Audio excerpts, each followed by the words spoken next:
Good morning and welcome to Farm Factor. I'm your host, Jamie Bloom. Today, Kyle Bauer visits with Nick Betts, who is a technical consultant at Elanco. He explains how Elanco is helping feed yards reduce their feed hours per day and still stay profitable. Next up, Greg Akagi brings us the Kansas soybean update. Then Duane Toews talks to Lily Edwards-Callaway, an assistant professor at CSU. She explains the 5 freedoms of animal welfare and sheds some light on how consumers perceive the industry. Find out what's going on around the state with a Kansas Farm Bureau update. And as usual, we'll end the show with some plain talk from Kyle and Duane. It's all coming up on Farm Factor. Stay tuned. Closed captioning brought to you by Ag Promo Source. Together we grow. Learn more at agpromosource.com.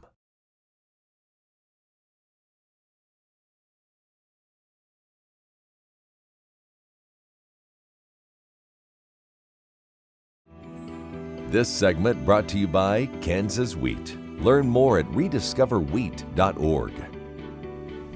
Welcome back to Farm Factor. Up first today, Kyle Bauer visits with Nick Betts from Elanco about reducing feed hours per day. Hi, this is Kyle Bauer. I get an opportunity to visit with Nick Betts. He's with Elanco. He's a technical consultant. Talk about your background, because I think it's unique to a lot of things we see in agriculture. Yeah, I think it is. Prior to Elanco, I had no agriculture experience. I grew up in Iowa. I could see farms, but I didn't live on one. I have a master's in chemistry and master's in statistics, and so I really get to come in with a fresh set of eyes to try to tackle problems. Well, and truly, Elanco has asked you to use that fresh set of eyes to put a set of statistics together with multiple producers to try to get something measurable. Is that fair? Oh, absolutely. A common problem that I get asked to try to help out with is reduce the length of feeding day at a commercial feed yard, and so that's very, very measurable. We can figure out how much it costs to run a truck. The fuel, maintenance, labor, and depreciation, and those are real dollars and cents. Truly, there's a principle of management that says if you measure it, it will improve. Have you found that to be true? Oh, absolutely. Very commonly, I will go into a producer and they will tell me all of the things that they are measuring, and then I try to look for, what is the next metric that really would move their bottom line and improve the culture across the organization. Truly, we talk, though, about metrics, things that monetize for the producer, but to the consumer, is there any value to the consumer on agriculture or farmers and ranchers doing this? Well, I think so. I think the consumer wants to know that their beef was produced in a way that worked for the animal as well as the people that help raise it. So if I can go into an operation where the length of feeding day is taking 12 hours, and sometimes it's 14, sometimes it's 15, what that means is that those employees are typically not getting home to have dinner with their families. If we can go into that operation, rework some things, and get that feeding day down to 10 hours, they can be home for dinner reliably, and I think that the consumer can then feel a lot better about the beef that they are eating. It appears to me the food chain in general is evolving in a direction that all portions of the food chain, whether you're a consumer or where it starts at the beginning or partway through, wants to know what happens to that animal, both above it and below it, so to speak. Oh, I agree. And, you look at these producers are very interested in doing, they do things pretty well already, and they want to keep getting better and better. And it's about continuous improvement. And I think Elanco is trying to position ourselves where we can help communicate and document those metrics from the producer to the consumer. We're visiting with Nick Betts. He is with Elanco, analytical analyst. Technical consultant. There you go. And it's all about gathering the data so that we improve for both the welfare of the animal and the welfare of the product that we deliver to the consumer. This is Kyle Bauer reporting. Thanks, Kyle. After the break, it's this week's Kansas Soybean Update. Don't go away.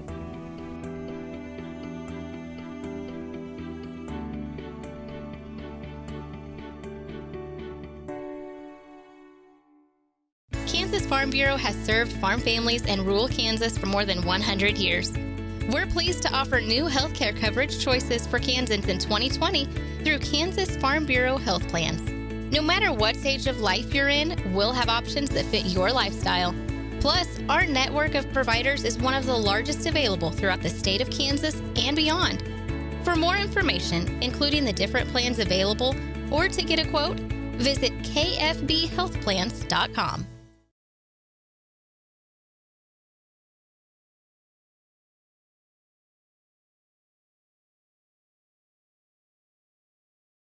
This segment brought to you by the Kansas Soybean Commission, the Soybean Checkoff, progress powered by Kansas farmers. Welcome back to Farm Factor and the Kansas Soybean Update. This is the Kansas Soybean Update. It's brought to you by the Kansas Soybean Commission, the Soybean Checkoff, progress powered by Kansas farmers. Doug Bounds, Kansas State statistician for USDA's National Ag Statistics Service, joins us. Doug, we're in the heart of fall crop planting season, and so how are we doing with regards to soybean planting in Kansas? Well, Greg, soybean planting in Kansas is coming along pretty good. As of May 17th, soybean planting in Kansas was 37%. So if we compare that to last year, we were only at 14%. Or if we look at the 5-year average, we were at 22%. So we've come along pretty good. We've made pretty good progress since last week when we were only at 23%. So that's about a 14% jump week over week. And we've got several reports coming up, but probably the next big report, Doug, will be on June 30th when USDA's acreage and grain stocks report will be released. And what's some of the data that will go into that report? So the acreage report that comes out will have all the plantings that happened this spring, and then it will have some updated wheat numbers, of course. Back in March, we forecast soybean plantings to be right at 5 million acres in the state. So what we'll do now in June is we'll collect that data again from a few more operations, and we'll find out whether or not those intentions have changed any based on how the world has changed in the last couple of months. And then on top of that, we have the grain stocks report. We'll get information from the farms as well as grain elevators across the state, and we'll see how many soybeans are stored in both on and off farm throughout Kansas. So for the acreage report, will some producers get contacted by NASS to get some of their numbers? Yeah, we will go to a little over 4,000 crop farms in Kansas during the first 2 weeks of June to collect planting information so that we can put together a solid number in that acreage report on June 30th. And to remind all producers across the state, NASS has suspended all face-to-face data collection due to the COVID-19 pandemic, so we will only be contacting producers by phone, mail, or email. If possible, we ask all producers to respond online. That's the fastest and cheapest way to respond. If they can't do that, by mail is the next cheapest way. But if they get a phone call, then please respond that way, and that will make life better for just about everybody involved. All right, Doug, we appreciate your time. Thank you very much. Thank you, Greg. That is Doug Bounds, Kansas State statistician for USDA's National Ag Statistics Service, who joins us on the Kansas Soybean Update. It's brought to you by the Kansas Soybean Commission. The Soybean Checkoff, progress powered by Kansas farmers. Learn more at kansassoybeans.org. For Kansas Soybeans, I'm Greg Akagi. Stay tuned after the break as Duane Toews visits with Lily Edwards-Callaway from CSU about animal welfare guidelines.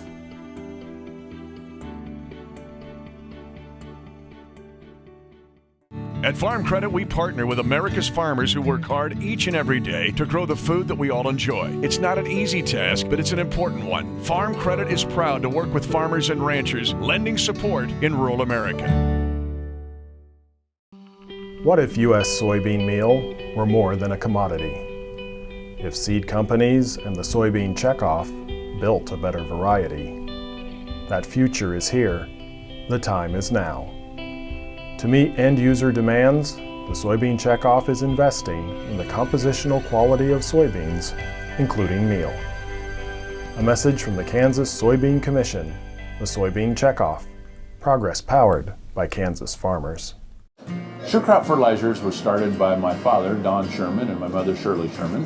Family business that started in the 80s. We predominantly focus on plant nutrients and what we can do to give growers better responses with the fertilizer dollars that they do, and what we can do to make those things work better for that grower. We're based out of Seneca, Kansas. We work with growers in their soil analysis to figure out what they need, and then we can put those in a blend that gives them the best results, and so that we can deliver that direct to their farm so that they have those nutrients where they need them, when they need them, and so that they can apply them in a manner that's very efficient to them and works well in their planting systems and what they're doing. Sure Crop Fertilizers has been around for a long time. We always say we're big enough to take care of everything you need, but we're small enough to do it quickly. You can get a hold of us at 1-800-635-4743. Our website is surecropfertilizers.com, and you can always email me at Corey@surecropfertilizers.com, and with any questions you have, and we're glad to answer and work with you.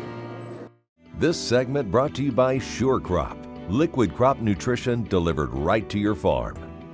We're back, and now we join Duane Toews as he talks to Lily Edwards-Callaway with Colorado State University.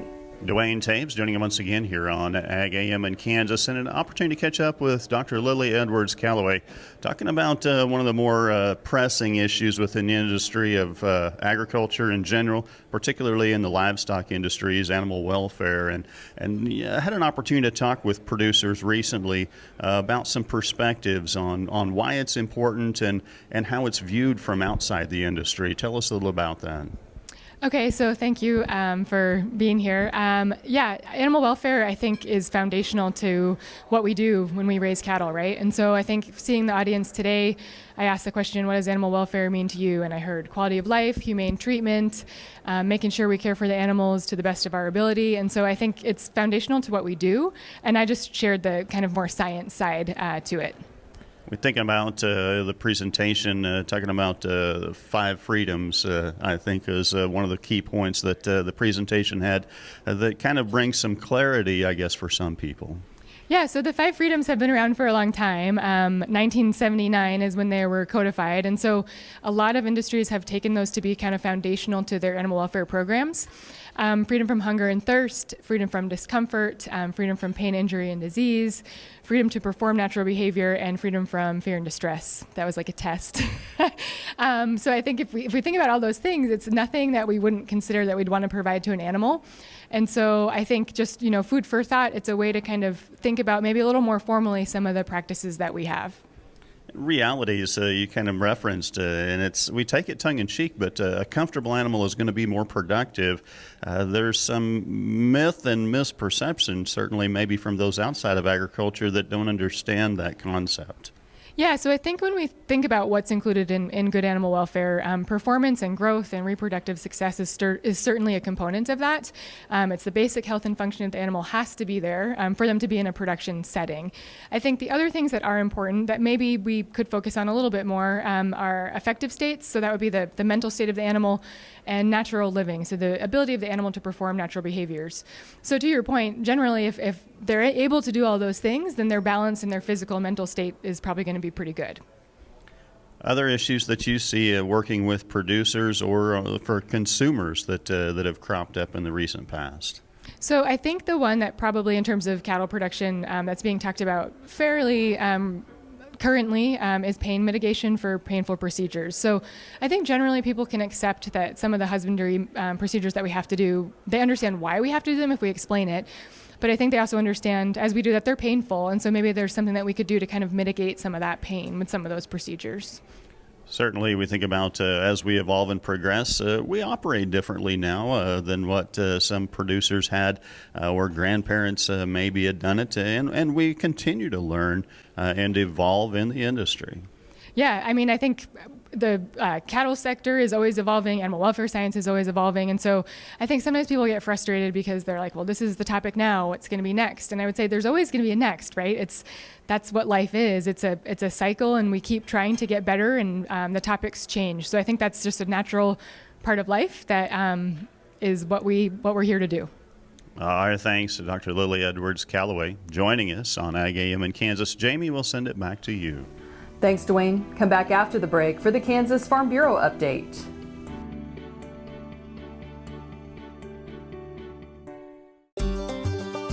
Welcome to the Western Kansas Wildlife Travel Center, right here in my hometown of Oakley, Kansas.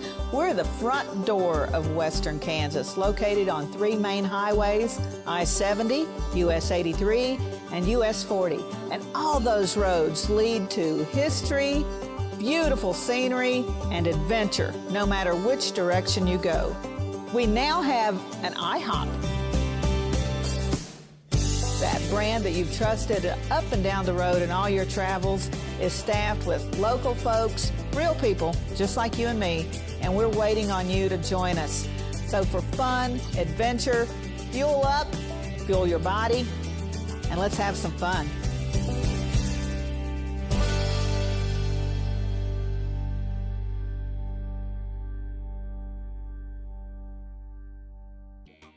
The Kansas Wheat Innovation Center in Manhattan is rediscovering ways to get improved varieties and new genetics in the hands of farmers faster. Grower-led and checkoff-funded research initiatives are bringing about positive change. This grassroots leadership provides a strong voice in Topeka and Washington, D.C. Now is the time to partner with Kansas Wheat in moving wheat forward. Kansas Wheat Commission and Kansas Association of Wheat Growers.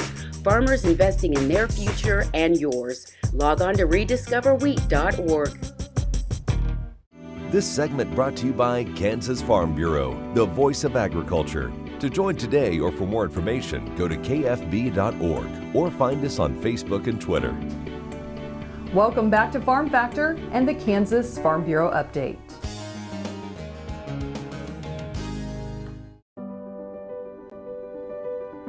They're out there on the front lines. The brave, the dedicated, the relentless.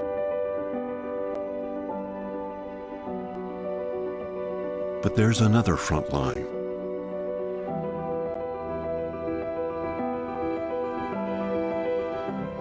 The one that helps nourish all others while facing epic struggles of their own.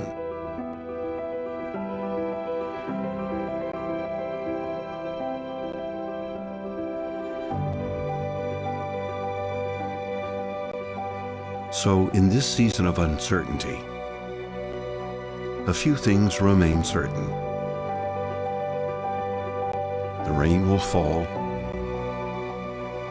the sun will shine, and together we'll continue to grow.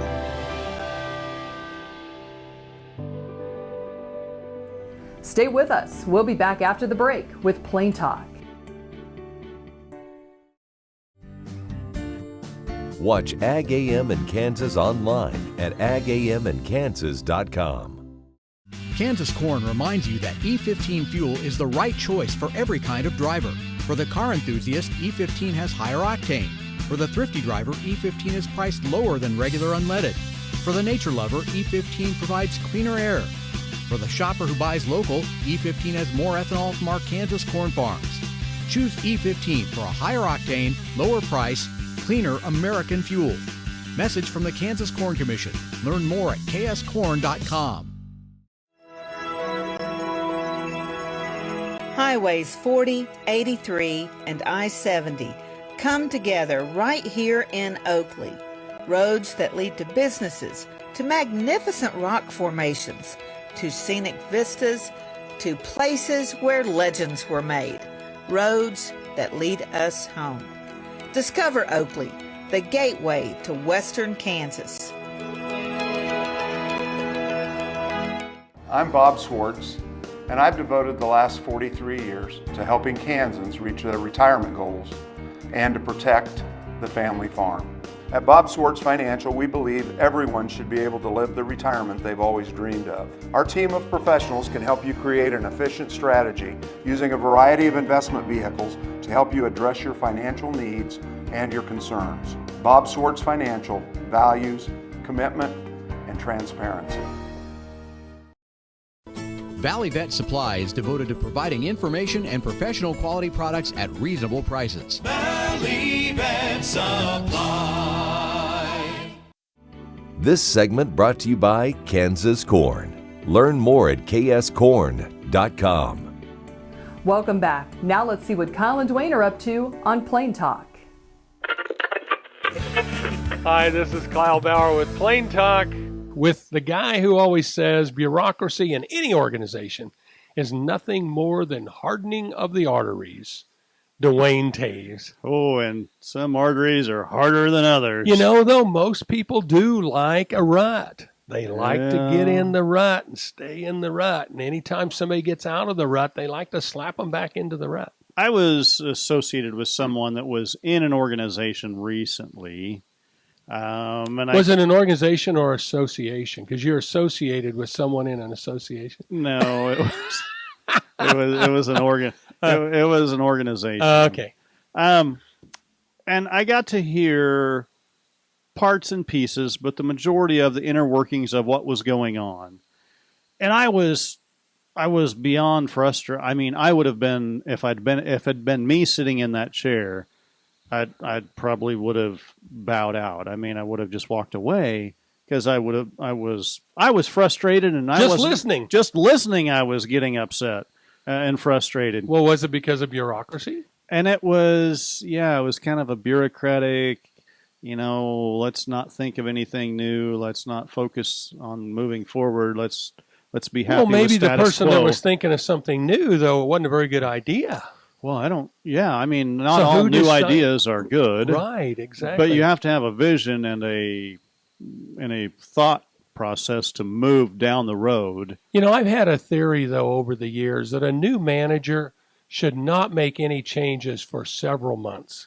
Oh, absolutely. Now, there's a lot of pressure on him. Hey, you're the new manager. You're supposed to whip this thing into shape. Exactly. But the thing is there may be something odd out there that you kind of go, wow, what are you doing it that way for? And then after you're there a while, you go, oh. Yeah, that makes sense now. Now I see why we do that. Yeah, the first job I ever had out of college, I had an individual that said, you probably ought to ride through this for a year. Yeah. You're new in. You haven't built any allegiances or alliances of people that think like you. So you're a clean slate. So, you're a clean slate, but you don't have any backstop, if you will, of people that are going to go to bat for you if you try and do something to change it, per se. Okay. Even if what you had in mind was a good idea, you don't necessarily have that support system in place. Well, and nobody knows if you're likely to have a good idea because you haven't been around long enough. Right. So you kind of go through a year, and then at that point, you make notes throughout that year. Uh-huh. And little things that you go, why would we do this like this? Uh-huh. And then the next year when you're rolling up on that, then you can start to question or ask questions at least, and do so with having gone through it once before. So I'll give you part of that too, though. Whoever was telling you that probably had been around for a while and was probably pretty experienced. Yeah. I swear everybody, I don't care if you're as old as me or right out of college, you need that older person to bounce things off of from time to time. And you don't have to always take their advice. The problem I have found that as I get older is I've seen this movie and I know how it ends. And I really don't, I don't want to spoil it for everyone else. And you know what? Somewhere along the line, they may have rewritten this movie and it does come out different. So sometimes you just have to sit there and let it happen as long as everybody's going to survive and just let it play out. Your fact or fiction question of the day, Kyle Bauer. The Spanish national anthem is an a cappella, no music. No Fact music? That doesn't fiction? mean it's no instant. A cappella means that it's non-instrumental. Well, It's only lyrics. Only lyrics. Well, only Spanish. lyrics with a tune? Or they No. say it like the Pledge of Allegiance? It's sung like the Pledge of It's Allegiance. sung. It's their national anthem, but there is no instruments. music. Without instruments. You can sing with music. Well, how can you sing with music if there are no instruments? Well, I don't know. They do it all the time in Spain. Fact. That's false. The Spanish national anthem has no words. Thanks for joining us. I'm your host, Jamie Bloom, and I hope you enjoyed today's show. See you next week on Farm Factor. Closed captioning brought to you by Ag Promo Source. Together we grow. Learn more at agpromosource.com.